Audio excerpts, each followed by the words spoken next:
So I wanted to talk a little bit about Cole and his whole GlamBOT and clips that he posts. And I wanted to make a couple of comments. I wrote down about three things that I wanted to share with you. Maybe you might find them useful. Maybe there might be some things for you to think about that you haven't reflected on. But I've been reflecting on them. Um, as most of you know, for the last kind of 7 years or so, I've been studying two questions. Number one, how does somebody achieve success? How do you start from the bottom? How do you turn your life around? How do you become an anomaly? What's an anomaly? An anomaly is somebody who achieves something which they shouldn't have achieved, right? So that can be somebody like Arnold Schwarzenegger. Arnold Schwarzenegger should not have become Mr. Olympia, and yet he did. Okay, so I like to study people who achieve things that they shouldn't have achieved. And the second question is, how do you do that without ending up divorced, without ending up killing yourself, without ending up stepping on everybody in the pursuit to getting there? And in the pursuit to answer that second question, I've really been fascinated with people's what I call the art of living, with how people behave, with how people live their life on the pursuit to achieving their objectives, to achieving their goal, to be achieving greatness. And so this led me to looking at Cole's GlamBOTs. Because, of course, we now see people at their peak. We see winners and champions, people at the top of what they do. And I really have been fascinated with observing people's behavior, with observing what they do, what they say. I wanted to try and get into the mindset of what a winner, what does it feel like? Because, of course, if you're, his, Cole's GlamBOTs are usually at Academy Awards or Globe Awards or Entertainment Awards. So these are people who are winners. These are people right at the peak. So people who are invited to these areas, to these events are people who are usually winners. They're people who are within the circle of champions. So the first thing that I wanted to talk about that I was noticing is about the handshake and eye contact. You know, most of us underestimate the power of a handshake and eye contact. And it's something that I myself am trying more and more and more and more to practice in my own life, because it makes a difference when you pay attention to people who are below you and people who are not as successful as you, and you give everybody the same level of respect and the same degree of attention. And when you watch many of these GlamBOTs, you can tell the difference between the people who are really interested in Cole. Some people shake Cole's hand, they pay attention, they take direction from Cole, they ask him questions, okay? And some people pay him absolutely no attention. They're kind of just in the rhythm. They're kind of just like, oh, another one of these things that we have to do. And he's insignificant and he's not famous and he's not super rich, and others pay him a lot of attention. They shake his hand and they ask, do you understand what I'm saying? So my point to you is this. And it's really the principle that I'm really extracting from this that I want to share with you. Pay attention to people around you. You know, I remember I used to work in a kind of a restaurant bar called Revolutions, and I used to work with a guy, and that guy said something to me that I'll never forget. He was an older guy, maybe in his 60s, and he was a head chef at the time, and he said to me that, you know, all of us are life is all of life is like all of us being on a train, and every single one of us is on the same train, and but we all are going to get off at different points of the train, meaning that's when we die. Some people are going to get off at when the train is at 30, some at 60, whatever. And he said, what really matters is not when you get off the train. He said, it is the experience that you have whilst you're on the train. Who you speak to, the memories you make, right? What food you eat, how grateful you are, how much you pay attention to the different places you pass along the train. And I'll never forget him saying that to me. And I guess it goes back to that principle and one of those keys to happiness, which is that it's not about the destination, it is about the journey.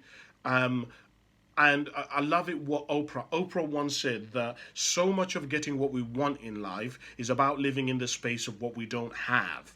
Meaning that actually, most of the time, getting to your destination, to becoming a winner, to getting your award, to achieving greatness is going to be spent actually getting there. It's going to be spent collaborating with people, speaking to the taxi driver, speaking to your driver, speaking to people within your team. That is going to make up the huge crux of your success, of your life, right? And of your work. And so, one of the things that I want to encourage you to do is notice people around you and give them all the same level of respect and degree that you would give your own family. Most of us, we spend most of our time at work than we do with our own families. That's just a reality. Some of us spend physical hours, we spend from 9 o'clock until 6 o'clock, right? That's 8 hours, 9 hours that we spend with somebody. And yet we go home and we spend maybe 4 hours with our partners. So that tells us that we spend more time with people at work than we do with people who we actually see are important to us. So I think part of it is to pay as much respect to the people who we work with and not just the people who matter to us. Ask the people at work, how are you? How is your wife? How are your children? What did you get up to this weekend? What are you getting up to this weekend coming? How is that patio coming along? How you said your son was playing on a football game this weekend. How was it? Do you understand what I'm saying to you? It's small things like this that make you a better human being. It's what makes life, right? It's what brings a joy, right? One of the things that I try to work in my own life is that every day I try to ensure that the interaction I have with somebody, I am the best part of their day. I want them to believe in humanity. And that's with everyone who I come encounter with. I want them to think, you know what? Maybe things are not so bad. Maybe human beings are not so fucked up and so crazy and so mad. Cass isn't really that bad. I mean, he's always quite positive. And any of us can do that with our life. We can literally exert more energy. Some of us, we don't use and exert any energy until we're going home, right?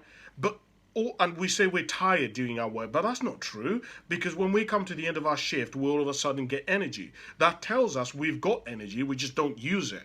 What would happen if we use that energy in every interaction that we came across in our workplace, with our colleagues and things like that? I think it could really help with the quality of your life, with our lives. Well, it certainly has for me anyway. That's why I share it with you. So that's the first thing. Second thing, compliments. So if you watch Cole's GlamBOT, Cole pays people compliments and people love paying him compliments. And I was noticing, a lot of people don't pay him compliments. Some people love saying, I love your hair, Cole. I remember you from last time. I love your GlamBOT. But some people are non-oblivious. They don't give a shit. They don't care. And it really it shows the person's level of character. Even to the degree of small things like saying, thank you so much for allowing me and my missus or me to get the GlamBOT, right? That friendliness, that empathy, that connection with somebody who you're only going to spend, some 30 seconds with, it makes the world go round. And I wonder, in the last week, how many compliments you've given to other people. How many compliments you've given to your missus. How many compliments you've given to your children. One of the things that I notice about Cole is the amount of people who encourage him. They're like, we love this. Oh, you're doing great job. You're doing great. And I was thinking, God, I tell you what, Cass, you need to compliment more people. You need to encourage more people. Because I talk a lot to people about the fact that we encourage our children, we encourage our dogs, right? We encourage our puppies, but we don't encourage each other as adults. And we know that encouragement works. We know that if we can push each other and we can give each other a pat on the back, that it helps us. It helps our self-esteem. It helps us feel supported. It helps us feel appreciated. right? There's loads of benefits that come as a result of compliments and encouragement. And my question to you is, how many have you given in the last week? Because a lot of us don't realize that a lot of us want to change the world, and we think about it in terms of, I have to do some gigantic thing. But actually, sometimes the difference between somebody believing in humanity and not taking their own life and them taking it is you showing them that their life matters. You encouraging them, you saying to them that they are doing a good job, you saying to them that they need to keep fighting, you saying to them that they need to just continue getting clarity and having a positive attitude. That one thing that you say or do can honestly be the difference between somebody killing themselves and somebody living. That's been my experience anyway. You may disagree with me. The last thing that I wanted to talk and share with you is really about going all out. You know, it's something that I particularly share with people who are the highest levels when I'm doing high performance coaching. When I'm doing high performance coaching, I encourage leaders to celebrate. Celebrate not on a small scale, but celebrate on a huge scale.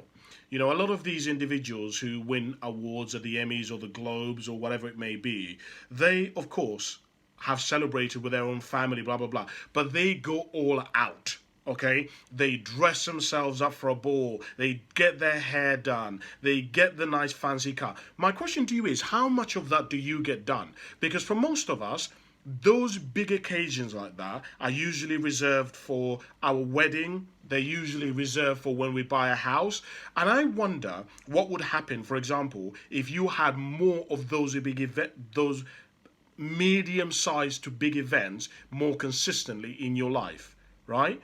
What would happen if you started having, like, I went to see somebody the other day and they said to me, you know, our big thing has been to build an extension on the side of our house, and we've been saving for the last few years, and we finally managed to do it, and now we're celebrating in our new kitchen diner, and they're going all out, and they brought their whole family around, and they had balloons, and there was cars in the driveway and going down the road. I mean, I say this to you because I think this is what makes the world go round. If neighbors can see you celebrating, they think, oh man, we could do that too. You begin to inspire your neighbors.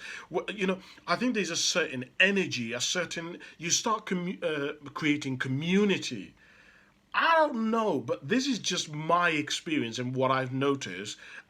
Maybe you agree with me or disagree with me, but I just think it just creates this really interesting, just this experience of life for you, for me, for the people around you. What do you think? Do you agree? Do you disagree with me? I'd love to hear what your thoughts are. Maybe you do different things to me, and maybe you've looked at Cole's GlamBOT and you saw something completely different. I'd love to hear your thoughts. Thank you very much for watching. Don't forget to like and subscribe and notification buttons and all that fancy stuff.